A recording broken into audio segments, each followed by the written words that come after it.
Good afternoon class 4th students.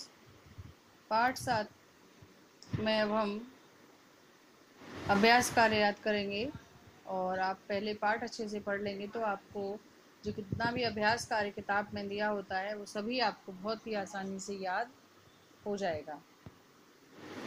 तो देखिए, अभी यह है वाक्यों के सामने सही और गलत चिन्ह लगाना है आपको। उन दिनों फल ही स्वामी जी का भोजन था।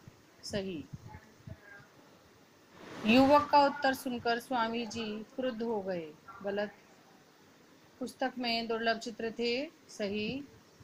जापानी युवक ने अपने कार्य से देश का गौरव बढ़ा दिया। सही। पुलिस की तलाशी में चित्र विद्यार्थी के पास नहीं मिले। गलत। अब है आपके विलोम शब्द।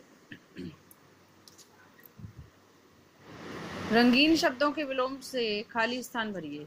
ये देखिए, रंगीन शब्द बने हुए हैं जितने भी आपके लिखे हुए हैं, इनके विलोम आपको इसमें खाली स्थान में भरने हैं। हमें बुराई का त्याग करके अच्छाई को अपनाना चाहिए। तो बुराई का अपोजिट क्या है? अच्छाई। हमें सदा ताज़ा भोजन करना चाहिए, बासी भोजन से हम बीमार पड़ सकते हैं। विज्ञान से दुर्लभ चीज़ों को विज्ञान ने दुर्लभ चीज़ों को सबके लिए सुलभ बना दिया है। बाहर के विश्वविद्यालय को के विद्यार्थी का अंदर आना मना है। बाहर का अपोजिट अंदर। हमें बड़ों का अपमान नहीं सम्मान करना चाहिए। अपमान का उल्टा सम्मान।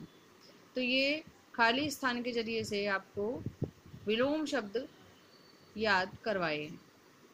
अब दो शब्दों को जोड़कर एक नया शब्द बनाना है। पुस्तक प्लस आलय बन गया पुस्तकालय। तो ये जो बड़ा आ है हमने इसे मात्रा के रूप में जोड़ दिया तो ये बन गया पुस्तकालय। शिव प्लस आलय तो शिवालय। बड़ा आ जो है इधर वावक में बड़े आ की मात्रा के रूप में इधर हमने लगा दिया। देवालय, भोजनालय, जितने भी ये बड़े आ हैं ये हम इस शब्द के आखिर में बड़े आ की मात्रा के रूप में यहाँ लगा देंगे तो एक नया शब्द की रचना हो जाएगी।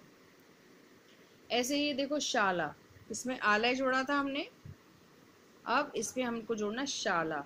धर्मशाला, पाकशाला, व्यायामशाला, यज्ञशाला। अब देखिए, आपको बताने हैं व्यक्तिवाचक संज्ञा। संज्ञा तो आपको बताइए कि किसी व्यक्ति, वस्तु और जगह के नाम को हम संज्ञा कहते हैं। तो इसमें देखिए, राम तीर्थ एक बार जापान गए, तो इसमें राम तीर्थ और जापान दोनों व्यक्तिवाचक संज्ञा है। व्यक्तिवाचक संज्ञा संज्ञा का एक प्रकार है। जैसे संज्ञा देखो 3 प्रकार के होते हैं, व्यक्तिवाचक, जातिवाचक, भाववाचक। तो संज्ञा का एक प्रकार है व्यक्तिवाचक जिसमें प्रॉपर, जैसे इंग्लिश में कहते हैं प्रॉपर नाउन, मतलब किसी का नेम। तो ये राम तीर्थ इसमें नाम है, जापान भी एक देश का नाम है, इसलिए ये क्या है? व्यक्तिवाचक संज्ञा है। अब आपको इन वाक्यों में बताना है जवाहरलाल नेहरू देश के प्रथम प्रधानमंत्री थे, तो इसमें किसका नाम आया है? जवाहरलाल नेहरू। तो ये क्या है? व्यक्तिवाचक संज्ञा।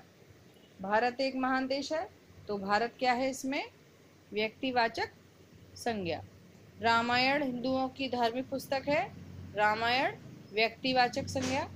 मेरे कुत्ते का नाम रॉकी है, रॉकी व्यक्तिवाचक संज्ञा। रक्षाबंधन का त्योहार भाई बहन के प्रेम का त्योहार है, व्यक्तिवाचक संज्ञा क्या हुआ इसमें? रक्षाबंधन। हम गंगा नदी की पूजा करते हैं, इसमें क्या हुआ? इसमें गंगा।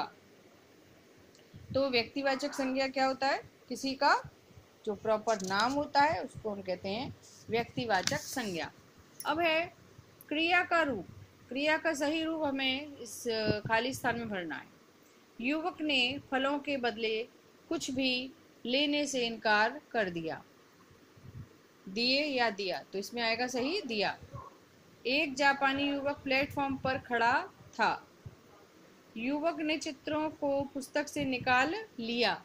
इसमें दो हैं शब्द, लिए या लिया, तो लिया। अपने आप अपने देश की तुलना दूसरे देशों के साथ करते हैं, तो इसमें जिस पर बिंदी लगी हुई है वो वाला है आएगा और है नहीं आएगा, है। अब है योजक शब्द। योजक शब्द होते हैं जो हमारे दो वाक्यों को जोड़ते हैं। स्वामी जी ने फल ढूंढे लेकिन उन्हें कभी भी कहीं भी फल नहीं मिले। यदि तुम खूब पढ़ोगे तो सबसे होशियार बन जाओगे। आज राजा विद्यालय नहीं गया क्योंकि वह बीमार था। खूब फल खाओ ताकि स्वस्थ रहो। तुम जादू का खेल देखोगे या खिलौना रेलगाड़ी में बैठोगे। तो जितना भी अभ्यास कार्य है आप याद कर लीजिए और लिख कर देखिए, तभी आपको अच्छे से याद हो पाएगा।